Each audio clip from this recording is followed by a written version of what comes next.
नमस्कार मित्रांनो, लग्नानंतर होलीच प्रेम या मालिकेच्या येणाऱ्या पुढील भागात आपल्याला पाहायला मिळतंय की आता पार्थ म्हणतो की आता मला माझं आणि काव्याचं लग्न मान्य नाहीये. मी आता पूर्ण विचार करूनच हा निर्णय घेतलाय की मी आता काव्याला डिवोर्स देणार आहे. तर आता जीवा म्हणतो की दादा काय बोलतोयस तू हे?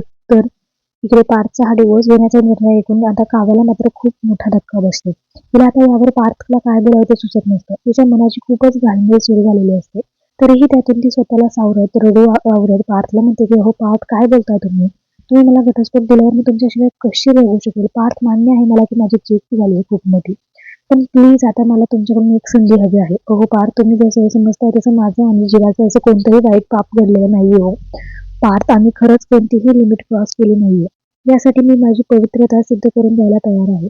पण प्लीज पार्थ, तुम्ही मला तुमच्यापासून कधी दूर करू नका, कारण मला माझं इथं पुढचं अख्खं आयुष्य तुमच्यासोबत घालवायचंय पार्थ. आणि असे म्हणत काव्य पार्थला घट्ट मिठी मारत प्रचंड इमोशनल झालेली असते.